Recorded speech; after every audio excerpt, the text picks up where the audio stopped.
fighting a total war, our forces must be marshaled against every enemy, unseen as well as seen, in every place, all of the time. Millions of insects constitute an important part of our foes, in their way as militant as the Axis. Their menace multiplies as they multiply. Because in some areas more men were being incapacitated from action by insect-borne diseases than by battle casualties, a search for a more powerful insecticide than had previously been known was imperative. The answer to the quest for a poison to eradicate the insects which threaten the morale, health, and military efficiency of our troops was found in DDT. By intensive research, the nation's leading insecticide experts have determined the forms of DDT best suited to the needs of the armed forces. To this government laboratory, potential insecticides are submitted for evaluation. When the first sample of DDT was submitted in November 1942, it underwent routine tests. First synthesized by a German chemist in 1874, DDT had not been recognized as an insecticide until 1939, when a Swiss chemical firm began to use it against moths and plant lice. It arrived unheralded, but inherent was the power to curb epidemics. For almost 2 years after its arrival in the United States, DDT was available only in quantities sufficient for experimentation. During this period, a formula for DDT emulsion concentrate, the golden liquid in the flask, was developed. It was found that the ideal dilution is 1 part emulsion concentrate to 4 parts water. This produces a 5% DDT emulsion. When thoroughly mixed, the DDT hangs in suspension. If this mixture is sprayed, the DDT makes a residual deposit. It was also found that when the mixture stands for 24 to 48 hours, a creamy layer rises to the surface, indicating a breaking of the emulsion. Yet stirring returns it to its former constituency, and it regains its original effectiveness. In comparing the relative effectiveness of DDT and fuel oils, it was found that 1/2 pint of 25% DDT emulsion concentrate is equivalent in insecticidal power to 1 gallon of 2 1/2% DDT solution. In either form, it is adequate to destroy mosquito larvae over an area of 1 acre. Earlier larviciding without DDT required 3 5-gallon jars of diesel oil per acre. To repeat, 1/2 pint of DDT emulsion concentrate, or 1 gallon of 2 1/2% DDT solution, is equal in larviciding power to 15 gallons of diesel oil. Tests were also made to determine the physiologic effect of DDT upon insects. Absorbed through the feet or other parts of the body, DDT affects the nervous system and motor coordination of the insect. Several hours elapse before symptoms develop. Then in sequence follow restlessness, tremors, convulsions, paralysis, and death. Flies and mosquitoes react most quickly to this insecticide. Death comes more slowly to bed bugs and roaches. Complete annihilation of mosquito larvae requires 24 hours. Under the influence of DDT, they become paralyzed and are unable to return to the water's surface. After a few hours, death ensues for all. The sample in the center so closely resembles cornstarch on the left and flour on the right that obviously this insecticide should not be stored in galleys. Because oil solutions penetrate the skin, carelessness in handling them is dangerous. If knapsack-type equipment must be used, it should be only half filled to avoid spillage. Occasional contact is not harmful. Repeated contact must be avoided. One of the forms in which DDT is supplied in the Navy is the 100% powder for the preparation of oil solutions. When exposed to atmosphere and sunlight, it does not evaporate nor deteriorate. Unless all lumps are broken apart, a jelly-like coat which defies solution forms about them when they are mixed with oil. Contact of the hands upon the dry powder is not dangerous, for in this form DDT is not absorbed through the skin. The physical properties of DDT are such that it may be dispersed in emulsions, in oil solutions, or in dust solutions. Oil solutions are probably the most useful form. Diesel oil number 2 as a solvent gives excellent results, for it has a viscosity well suited to the sprayers now in use. The powder is thoroughly suspended in a small quantity of oil before it is added to the bulk in the drum. Saturated fuel oils contain about 9% DDT.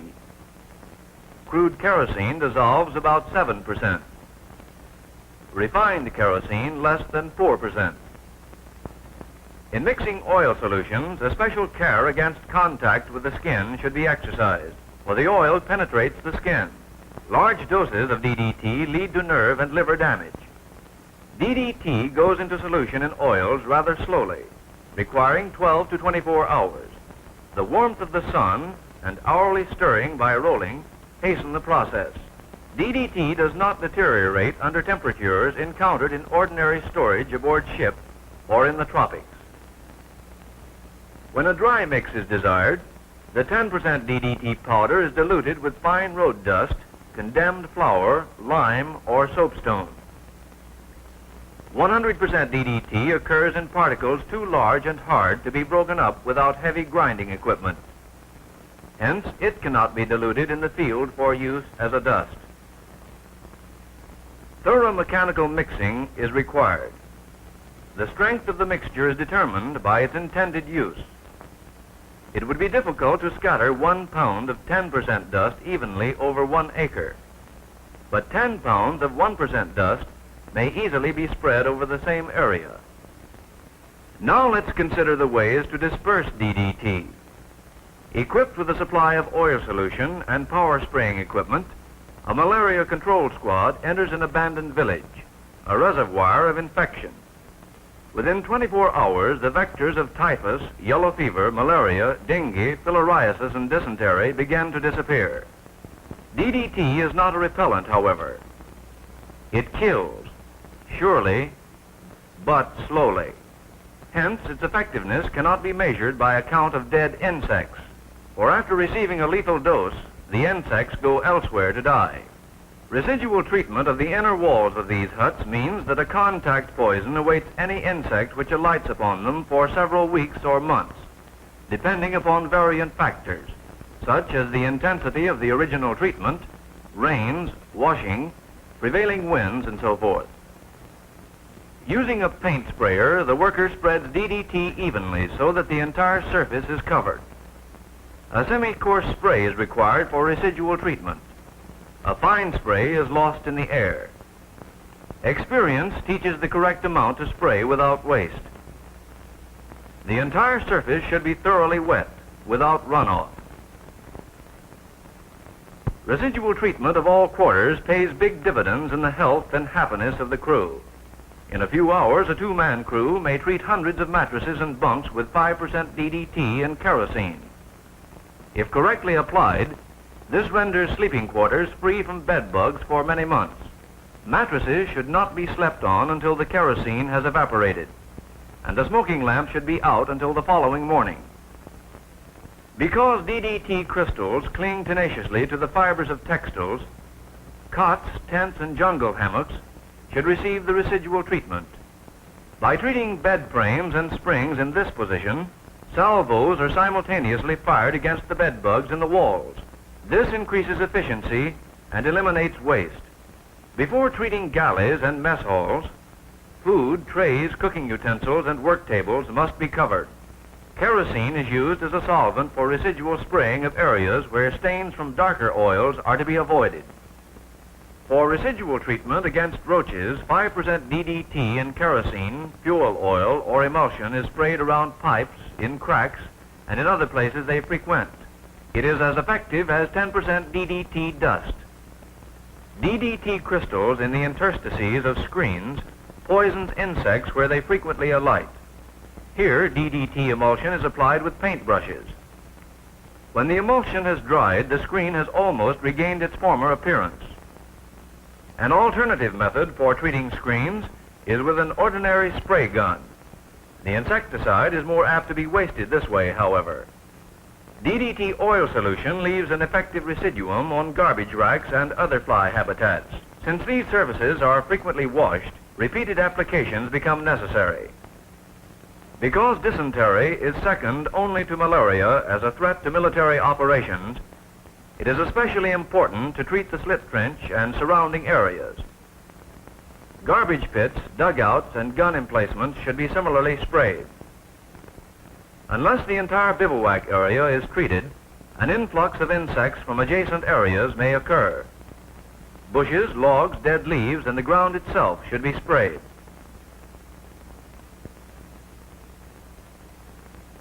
Residual treatment upon the inside of planes prevents the spread of disease vectors to uninfested islands.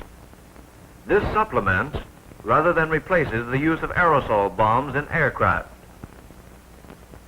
Either pressure or hand sprayers may be used. For killing insects on the wing, a fine fog spray, wind drifted, has been found most effective. Repeated fog applications may even leave a residuum. Men with DDT aerosol bombs walking briskly 20 feet apart eradicate insects on the wing within the area traversed. Excessive winds reduce the effectiveness of this treatment. By the addition of DDT to Navy aerosol bombs, greater effectiveness against mosquitoes has been attained. Flies, which previously defied this treatment, are now killed. The effectiveness of DDT against lice was first proved in the field during the typhus epidemic at Naples. The 10% powder is applied to the hair and distributed between clothing and skin. DDT dust is also useful in storerooms and the holds of ships. Projected through a nozzle extension, it penetrates to the haunts of roaches. It should be applied generously around cracks and crannies. The rotary duster distributes DDT dust in areas frequented by flies, roaches, and ants. Here it lies until carried away by wind or rain. Less tenacious than the residuum of the oil solution, it is nevertheless a persisting poison against insects. If the worker stands to windward, it is not necessary to wear a mask when dispensing DDT dust. For complete mosquito control, larviciding is essential. Solutions drifted by wind over water at a rate of 1/10 pound of DDT per acre destroy larvae within 24 hours. These obvious breeding places are rendered harmless when minute quantities of DDT are ejected from a small hand sprayer. The drip can method, wholly ineffective where there are strong currents, may be used for larviciding still water or slow streams. The figures sound fantastic, but 1 part of DDT in 20 million parts of water kills all larvae. In the absence of other equipment, DDT solution may be poured onto the surface of ponds. However, this is not a preferred method. Oil solutions of DDT remain on the surface. Emulsions penetrate the depths. Therefore, the latter require heavier dosage. Whatever the method or the solution, with proper dosage, most larvae die within 24 hours.